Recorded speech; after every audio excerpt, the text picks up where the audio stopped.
Hello दोस्तों, आप सभी का लीगल ऑनेस्ट चैनल में स्वागत है। दोस्तों, आज हम जूरिस्प्रूडेंस का जो इम्पोर्टेंट क्वेश्चंस है जो हमारे एग्जाम में आज 18 तारीख को जो होने वाले हैं उसमें जो पूछे जाएंगे आ सकते हैं, वो क्वेश्चंस हम सॉल्व करेंगे। ये सारे प्रीवियस ईयर के क्वेश्चन हैं। देखिए, क्वेश्चन है विधिक अधिकारों के विभिन्न प्रकार क्या है, विधिक अधिकारों के लक्षणों का भी उल्लेख करें। तो देखिए, सबसे पहले हम बताएंगे कानूनी अधिकारों का अर्थ।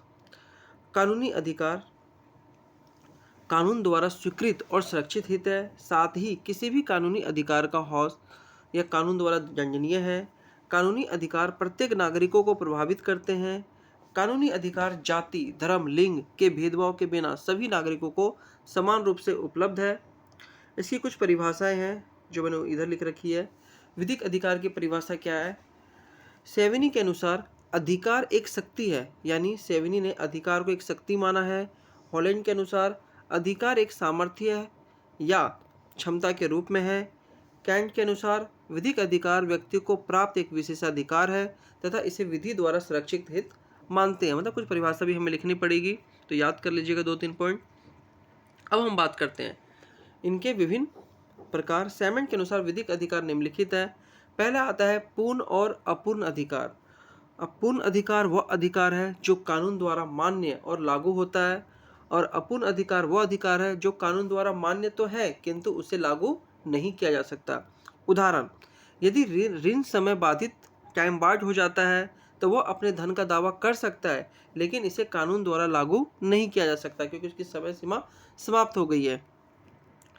अब हम बात करते हैं सकारात्मक व नकारात्मक अधिकार। एक सकारात्मक अधिकार वह अधिकार है जिसमें किसी व्यक्ति को कुछ कार्य करने की आवश्यकता होती है, जिसके पास संबंधित कर्तव्य है, जिस व्यक्ति पर कर्तव्य निहित है उसे कुछ सकारात्मक कार्य करने चाहिए। कुछ दायित्व होता है जो उसको व्यक्ति को वो निभाने चाहिए, तो वो होता है सकारात्मक अधिकार। अब हम बात करते हैं नकारात्मक अधिकार। वे अधिकार है जो व्यक्ति को कुछ कार्य करने से रोकता है। नकारात्मक अधिकार नकारात्मक कर्तव्य के अनुरूप है। जिस व्यक्ति पर ऐसा कर्तव्य लगाया जाता है उसे कुछ कार्य करने से रोका जाता है। उदाहरण, किसी लेनदार का ऋणी से ऋण वसूल करने का अधिकार सकारात्मक अधिकार है, भैया पैसे दिए तो पैसे लोगे। जबकि जिस व्यक्ति के पास पहले से ही जो कुछ है उसे बनाए रखने का अधिकार नकारात्मक अधिकार है। मान लीजिए आपके पास कोई प्रॉपर्टी है, तो सिंपल सी बात है कि आप चाहते हो कि ये प्रॉपर्टी कोई आपसे छीन ना सके, तो वो क्या है कि आपका वो नकारात्मक अधिकार है कि आप उसको बनाए रख सकते हैं, आपसे वो कोई छीन नहीं सकता है। जैसे किसी व्यक्ति के जेब में रखे हुए धन की प्रति उसका यह अधिकार है कि अन्य व्यक्ति उसे बिना किसी कारण के ना छीने। अब तीसरा जो है, इसको लोकलक्षी या सार्वभौमिक या वास्तविक एवं व्यक्तिगत अधिकार भी बोलते हैं। लोकलक्षी और सार्वभौमिक अधिकार वह अधिकार होता है जो सारे संसार के विरुद्ध लागू होते हैं, जबकि व्यक्तिलक्षी अधिकार केवल कुछ विशेष व्यक्तियों के खिलाफ लागू होते हैं। उदाहरण अगर आप लिखते हो पेपर में, तो इससे ये आप अच्छे से एग्जामिनर को सही से समझा पाओगे कि आप क्या कहना चाहते हो। एक व्यक्ति का अपने मकान में रहने का अधिकार एक लोकलक्षी अधिकार है, क्योंकि संसार के सभी व्यक्तियों का यह कर्तव्य है कि वे मकान मालिक के उक्त अधिकार में हस्तक्षेप ना करें। किसी महाजन का कर्जदार से कर्ज वसूलने का अधिकार व्यक्तिलक्षी है, क्योंकि ये व्यक्तिगत मामला है। आपने किसी को कर्ज दिया, अब उस कर्ज को आप वसूलने का आपका व्यक्तिगत अधिकार है, तो इसको हम व्यक्तिलक्षी अधिकार बोलते हैं, क्योंकि यह उस व्यक्ति के विशेष तक ही सीमित है जिसको कर्ज दिया गया था। अब हम बात करते हैं चौथा पॉइंट, सांपत्तिक तथा व्यक्तिगत अधिकार क्या है। सांपत्तिक अधिकार मनुष्य की संपत्ति में निहित होता है तथा इनका कुछ ना कुछ आर्थिक मूल्य होता है, जैसे भूमि, मकान, स्कूटर आदि अधिकार, इसमें कुछ ना कुछ आर्थिक मूल्य है। और व्यक्तिगत अधिकार क्या है? किसी व्यक्ति में कल्याण या हैसियत पर आधारित होते हैं। इनका कोई आर्थिक मूल्य नहीं होता है, जैसे सुरक्षा, सम्मान, स्वतंत्रता आदि के अधिकार। इसका कोई आर्थिक मूल्य तो नहीं है, लेकिन ये भी अधिकार बहुत जरूरी है। ये अधिकार व्यक्ति के मृत्यु के साथ पूर्णतः समाप्त हो जाता है। सांपत्तिक अधिकारों को बांटा जा सकता है, लेकिन व्यक्तिगत अधिकार को नहीं। अब पांचवा पॉइंट है स्व सांपत्तिक और पर सांपत्तिक अधिकार।